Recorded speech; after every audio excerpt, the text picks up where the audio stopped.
Today I'm going to give some insight on how to zero your red dot on your pistol, okay?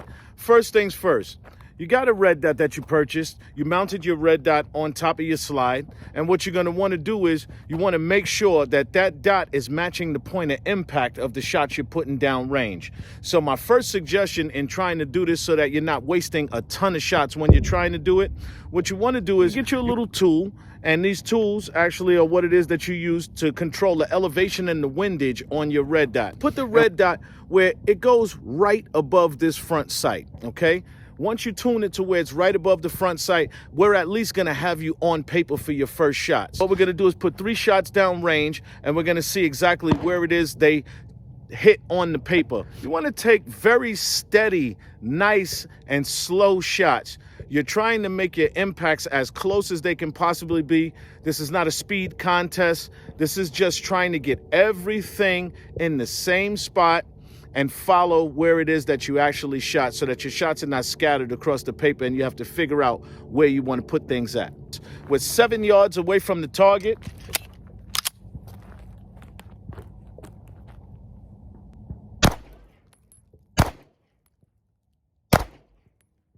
we'll notice that our first 3 shots, we are actually on center. So I'm not gonna need to adjust the windage on this red dot. What I need to do is adjust the elevation and bring it up some. I'm gonna take my average of the 3 shots being the one in the middle, and that's where I'm gonna try and adjust from. There are some clicks on your red dot, and it'll show you which direction is up, which direction is down. We've made some adjustments to our height on our red dot via this little screw right here. You see it points one way for up, another way is going to basically be going down. I gave it 12 clicks, 7 yards away. We'll see what our next shots are like.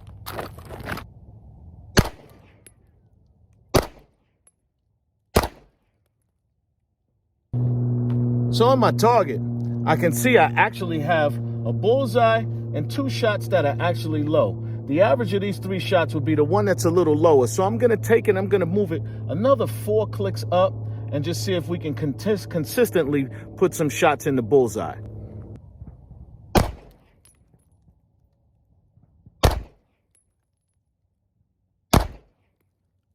With my adjustments, look at that right there. We're actually right inside that bullseye with 2 of the 3 shots. Do I think that I want to be, oh so perfect and raise the shot up just a little bit? Of course I do. So we're going to take 3 more shots. We'll raise it up just a little bit, and we'll try and get that smidget more to be perfect. But right now, I believe that I'm on target the way that I want to be.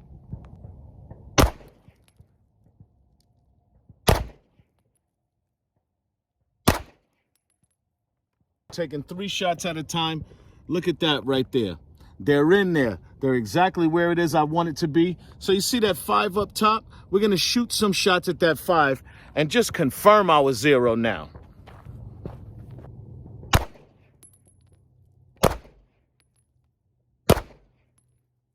Oh yeah, baby.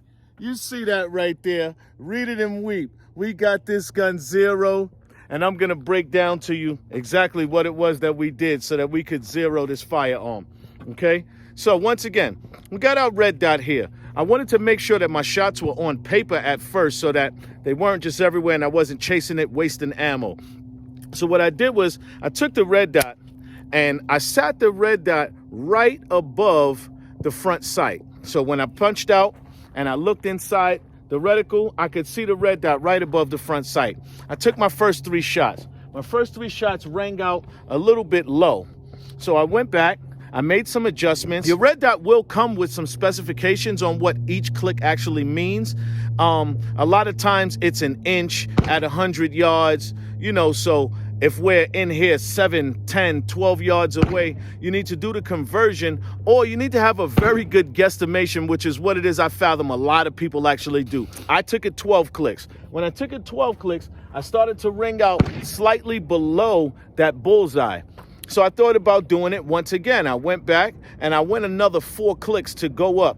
That 4 clicks to go up put me where it is I wanted to be, and I wanted to just get it a little bit more on target. So I went another 4 clicks up. That next 4 clicks up actually put me right in the bullseye where I wanted it to be. And then I went back, I took another 3 shots, and I did it. I put it right in that little hole. I zeroed this firearm from 7 yards away, which I see to be a good defensive distance. You know, you got a lot of people who shoot competitions. You got a lot of people who think that you should zero from a different distance. It's all according to you. It's all according to what it is you feel, and you think that your firearm should be zeroed at. But once again, what you want to do is you don't want to come out here wasting 1,000 shots trying to zero a red dot, okay? When you get out, you adjust it so that you can get on paper, and from there, take the average of your shots and then start walking that dot to where it is you want to be via the clicks in your elevation and your windage, which is on the side right there. Luckily, I didn't need to change anything about the windage. I just clicked up, and it took me 3 tries to get it right where it is that I wanted it to be, and then I confirmed it. And that's how you zero your red dot.